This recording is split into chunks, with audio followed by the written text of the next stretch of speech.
I'm going to slow down for just a second there. So when you say that these beings are here with you in your body, assisting and supporting, does that mean that they have already walked their process? Yes. And they're set, but now it's our turn. Yes, now it's your turn. So there is kind of, you can say, a step that we can take more, we'll call it the final step, but we're waiting so that we can first help everyone else to that final step. We know what that step is, but before we take it, we'll be lost.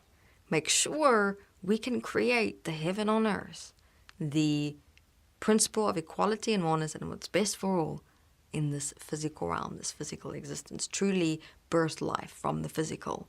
It will all happen here. I mean, it's interesting because even this physical existence, Joe, I sometimes look at it and I can see the potential and the beauty of what everything can be. Our bodies, animals, nature, the atmosphere, the universe, all the galaxies. I mean, what we think exists now in this physical realm is not its potential. It just kind of synchronized with how we have created a relationship to it. It's representing the extent to which we are actually living our potentials, which is almost not at all. Yeah. So we've known our potentials. We've seen it. We are now here to walk this phase with everyone, showing you what it means to realize that your mind is not all of you. There is so much more potential to you. I think maybe it would also be good, we can look at it in the future sometime, where all the beings individually come through and tell their own story of, this is who I was, and this was my potential. Yeah. This was the process I had to walk to realize that.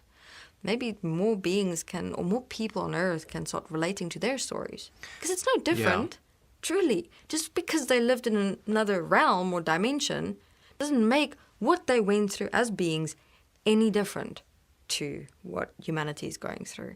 And that's also what's important about the borderling. You know, they're beings coming through, having more access. That is the difference, obviously. Right. They've got more multidimensional access, so do I, because of what we've walked and the years that we've walked in the year after and in this life. Some been 10 years of quantum time processing, of physical real-time processing at the same time. So, you know, within that, we really want to show people and assist and support. That's why I've dedicated my life and myself, my process, everything to that. Because I can see it. I cannot not look away. Because I've seen myself. I've seen all of these beings. When you reach that point, you just cannot help not wanting to dedicate yourself and your life to assisting and supporting others. You just have to be patient and wait for this. Once to say, okay, I am ready now.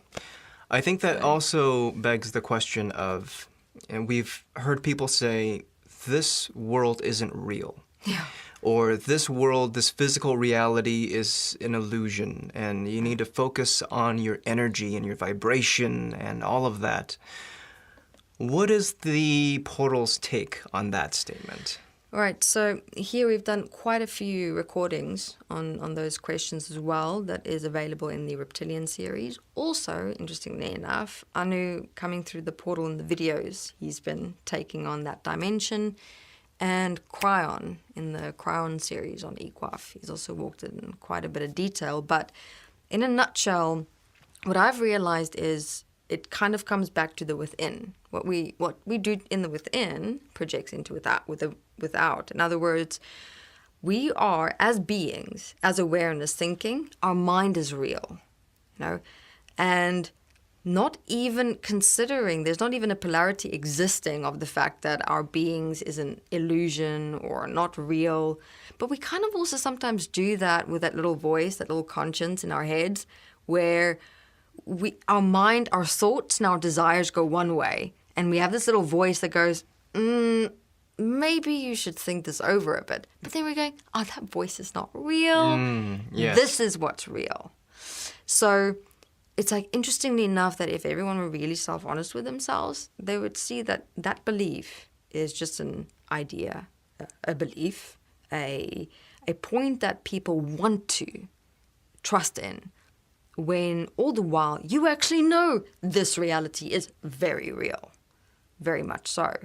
And it's like a gameplay. It's your mind consciousness that wants to make sure that you as a being, as your awareness, do not establish that equal and one relationship with your physical body, with this physical reality, because that's the path to your potential, to life, Yeah. to what's real.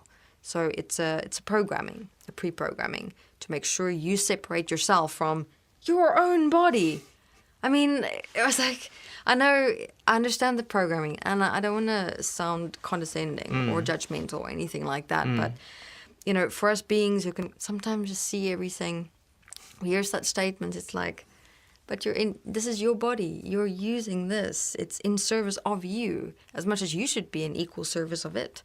It's a part of you. You wouldn't be who you are without your body. I mean, it's quite interesting how, you know, people often take for granted even the fingers, the hands, the feet, the limbs, everything that you have. When something goes wrong with your body, you won't believe how much you'll change. Yeah. It's a part of you.